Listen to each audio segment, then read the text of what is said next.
Bonjour à tout le monde et bienvenue sur cette vidéo dédiée à ChatGPT. Là, on a un ensemble de vidéos dont l'objectif était vraiment de pas toucher nécessairement la partie technique de l'intelligence artificielle, mais de plus se focaliser sur les concepts de base et que tout le monde puisse avoir un aperçu et de comprendre qu'est-ce qui se passe réellement sur ces modèles. Donc, l'objectif, c'était vraiment d'orienter cet ensemble de vidéos sur GPT. Et on a vu que GPT est un modèle donc, qui utilise l'architecture des transformers et des modèles qui en utilisent, il y en a beaucoup. Et à partir de cette architecture des transformers, on a vu euh, l'approche de génération donc avec GPT qui est autorégressif, donc qui consiste à générer un mot à la fois. Donc, on a vu que ce processus de génération permet au modèle de proposer un ensemble de textes. Et dans certains contextes, cela, on peut voir que c'est pas suffisant. La génération uniquement n'est pas suffisant. Raison pour laquelle il y a eu cette approche dont on a parlé de fine-tuning, c'est-à-dire d'ajustement du modèle. Donc, le modèle a été pré-entraîné pour faire de la génération, donc pour proposer du texte. Et on va l'orienter dans un domaine, par exemple, de la conversation. Pour faire de la conversation, on lui pose des questions et il va générer du texte qui va être en rapport ou bien en parfaite adéquation ou bien qui reflète la question qui a été posée par l'utilisateur. Et c'est dans ce contexte que ChatGPT a été proposé. Donc, on va essayer de comprendre ChatGPT, c'est quoi exactement. Si on prend la définition, donc ChatGPT peut être considéré comme une application donc basée sur GPT et qui est optimisé pour la conversation et les interactions en langage naturel. Donc, conçu pour répondre aux questions, générer du texte et maintenir une conversation fluide. Donc, on a GPT, donc, qui est le modèle de base qui a été entraîné pour faire de la génération. La génération n'est pas suffisante. Donc, on voudrait, par exemple, un système capable de recevoir en entrée des questions et de proposer des réponses qui sont cohérentes, qui reflètent l'entrée. Donc ici, on va utiliser des approches de fine-tuning et notamment le fine-tuning supervisé. Et qu'est-ce que le fine-tuning supervisé ou bien SFT, Supervised Fine-Tuning? Cela consiste tout simplement à avoir un jeu de données qui a un ensemble d'instructions. Donc les instructions peuvent être considérées comme des questions. Et à côté de ces instructions, on aura les réponses. Donc si on fait de la génération uniquement, on n'a pas besoin de cet ensemble, c'est-à-dire on n'a pas besoin d'instructions et de réponses. Mais pour faire du fine-tuning supervisé, on aura besoin d'instructions et de réponses, ce qui permet au modèle d'être mieux guidé. Donc, GPT a été entraîné pour faire de la génération uniquement. ChatGPT est un ajustement de GPT, qui a été entraîné sur une tâche de fine-tuning supervisé, avec bien sûr de l'apprentissage par renforcement. Donc, pour prendre en entrée des questions, donc des instructions et de proposer des réponses qui sont cohérentes. Donc, vous pouvez voir ici sur cette approche, donc le pré-training qui consiste à entraîner GPT-3. Donc, ChatGPT, la première version se base sur GPT-3. Donc, si vous regardez, il y a le pré-training qui consiste à GPT de générer du texte. Et après, il y a la partie ajustement avec la flèche. Donc, on fine-tuning le modèle pour obtenir un modèle qui va être spécialisé. Donc, pour une tâche de traduction, par exemple, ou bien pour une tâche de conversation comme ChatGPT. Donc, on parlait de fonctionnement. Ce qui est plus intéressant sur le fonctionnement, c'est de comprendre l'aspect de fenêtre de contexte. Donc, qui permet d'analyser et répondre en se basant sur les essences précédentes. Donc, ChatGPT, on a compris maintenant que ça se base, c'est-à-dire c'est un ajustement de GPT, donc notamment GPT 3.5, on va le voir d'abord, puis GPT 4. C'est un ajustement de GPT, donc pour faire de la conversation. Mais quand on fait de la conversation avec ChatGPT, il y a ce qu'on appelle une fenêtre de contexte. Et c'est quoi cette fenêtre de contexte?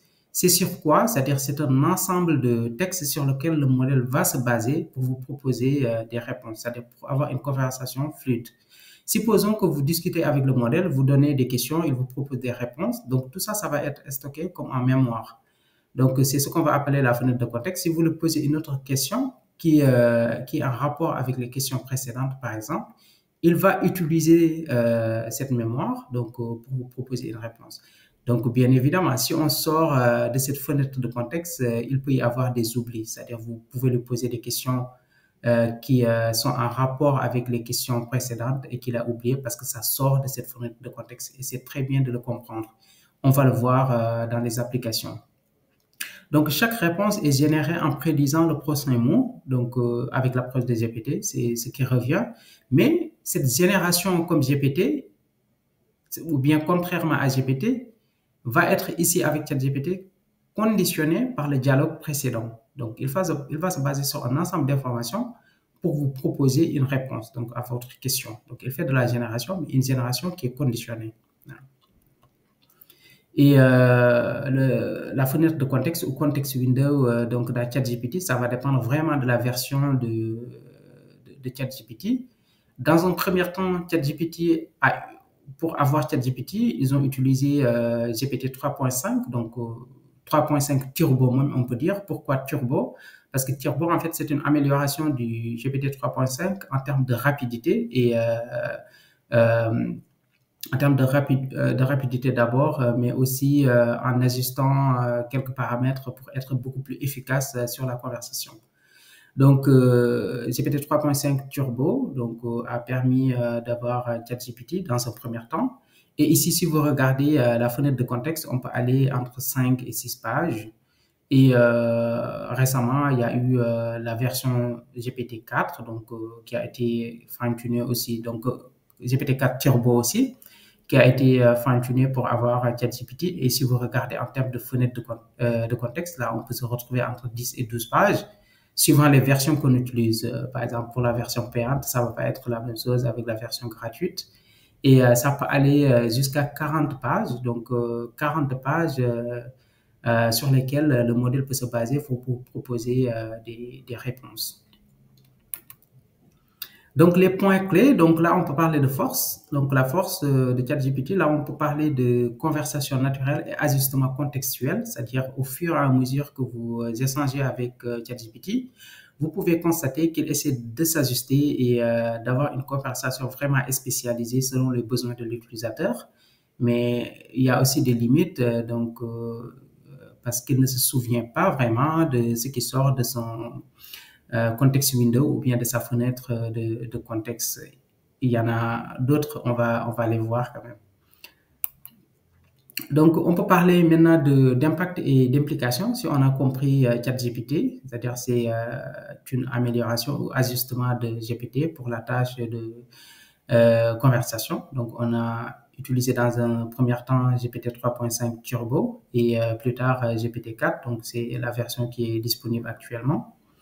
Mais là, on peut parler d'impact et d'implication et l'orienter sur les LLM de manière générale, donc qui ont permis vraiment de révolutionner le traitement du langage naturel en démontrant une capacité à comprendre et à générer du texte de manière plus avancée et contextuelle.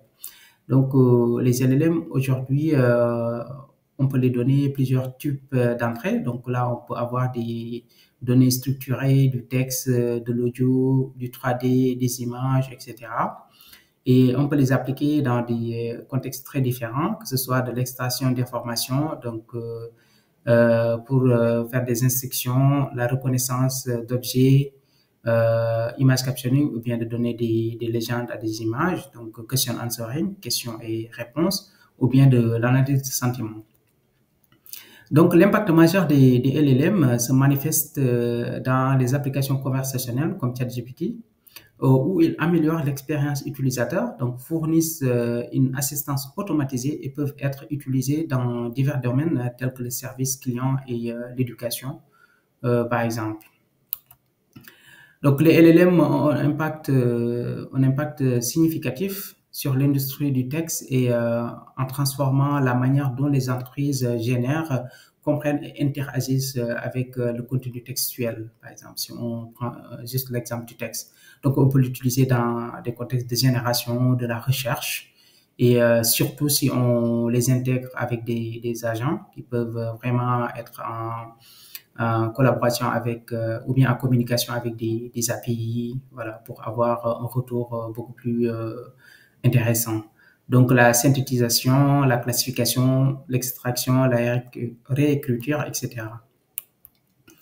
Donc, les LLM influencent le développement des nouvelles interfaces utilisateurs, donc telles que les chatbots, les assistants virtuels, donc qui sont de plus en plus sophistiqués aujourd'hui, et d'autres systèmes conversationnels qui peuvent simplifier les interactions homme-machine.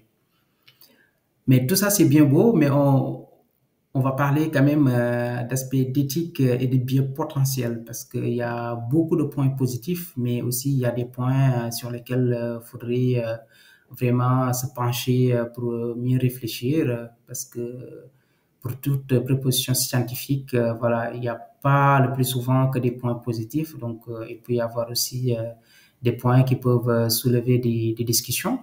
Donc, les LLM soulèvent des questions éthiques, vraiment, et notamment en ce qui concerne le potentiel de biais dans les résultats générés, la responsabilité des utilisateurs et la nécessité de garantir des applications éthiques et non discriminatoires. Donc, en termes de biais, là, on peut voir, par exemple, si on entraîne un LLM, ça va être sur un jet de données bien limité. Donc, le plus souvent, il va se baser sur ces aides de données, c'est-à-dire sur sa compréhension des données d'entraînement pour vous proposer en fait des réponses.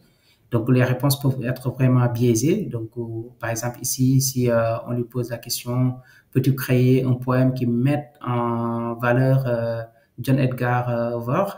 Donc là, vous voyez qu'il va parler, qu'il ne peut pas le faire parce que il a déjà une qualification de la personne. Donc, et cela, c'est vraiment orienté sur les jeux de données d'apprentissage. Et si on l'avait entraîné sur un autre jeu de données ou bien on l'avait donné un autre angle de la personne, là, il pourrait nous proposer le poème qu'on lui demande. Donc, on peut parler aussi des défis liés à la sécurité et à la confidentialité, notamment avec l'augmentation de la puissance des LLM, donc ce qui soulève des préoccupations en matière de sécurité et de confidentialité, nécessitant une gestion appropriée des données et des mécanismes de contrôle d'accès. On parlait de phishing de mail, donc automatiser la création des courriels de phishing avec ChatGPT. Donc, il y a de cela des années. Donc, si vous voyez des mails de phishing, le plus souvent, on savait que c'est des mails de phishing parce que c'était mal écrit, il y avait des fautes. Mais aujourd'hui, avec l'utilisation de ces LLM, on voit des mails de phishing de plus en plus sophistiqués, donc sur la structure, sur le format. Et ça, il faut y faire attention. Donc, il y a le data theft avec le vol de données, donc qui peuvent passer par le phishing de mails, bien sûr, les malwares, la propagation de logiciels malveillants, donc cet aspect qui est possible. Les botnets aussi, réseau de dispositifs informatiques infectés par des logiciels malveillants qui peuvent contrôler à distance, qui peuvent être contrôlés à distance par des attaquants. Donc, tout ça, si on utilise les LLM, le plus souvent, c'est vraiment pour automatiser des tâches dans un contexte vraiment positif, mais voilà, il y en a qui peuvent l'utiliser aussi dans d'autres contextes, raison pour laquelle il faut vraiment faire très attention. Donc, il y a aussi la partie développement de modèles multimodaux, donc qui est vraiment intéressant donc sur le futur des LLM, parce que on peut parler de texte de manière générale, donc le plus souvent quand on parle de LLM, c'est ce qui reflète. Mais l'introduction de modèles multimodaux comme GPT-4, capable de traiter à la fois le texte et l'image, ça peut être vraiment intéressant. Et ce qui peut ouvrir des nouvelles perspectives pour des applications plus riches et interactives. Donc là, au lieu de donner uniquement du texte à un LLM, on peut lui donner du texte et de l'image. Et avec GPT-4, il y a cette possibilité parce qu'on peut avoir beaucoup de sources d'informations, c'est-à-dire uniquement le texte peut ne pas être représentatif. Si on ajoute d'autres types de données, cela peut voilà, varier le contenu et d'avoir peut-être beaucoup plus d'informations. Donc, en conclusion, ce qu'on peut dire de manière générale sur l'ensemble de ces vidéos, c'est l'introduction en fait de l'intelligence artificielle qui a engendré des modèles de langage sophistiqués tels que BERT et GPT, illustrant l'évolution fascinante de la compréhension et de la génération de textes, malgré des considérations éthiques cruciales. Voilà. Donc, l'avancée de l'IA, l'émergence de l'intelligence artificielle a conduit au développement de modèles de langage avancés, d'un chat GPT marquant une étape clé dans la compréhension contextuelle du langage. Donc, on peut parler d'applications polyvalentes, donc notamment l'illustration de ChatGPT. Cette étude de cas met en évidence la diversité des applications de ChatGPT, de la génération de texte et l'assistance conversationnelle, démontrant la flexibilité de cette technologie.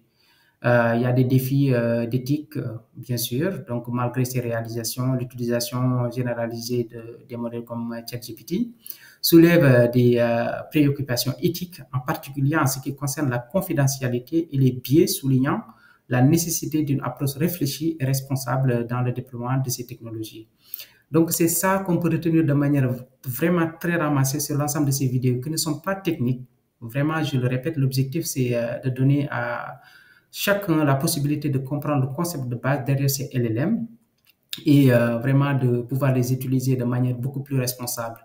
J'ai fini cette série, mais je vais proposer une vidéo qui est dédiée à l'utilisation de ChatGPT pour montrer des applications, quelques applications sur ChatGPT et plus tard, je vais faire d'autres séries de vidéos qui seront beaucoup plus techniques en explorant vraiment de manière beaucoup plus profonde ces architectures, mais aussi de faire des applications, c'est-à-dire de faire de la programmation, créer des LLM, faire le fine-tuning, apprendre à programmer avec Python, etc.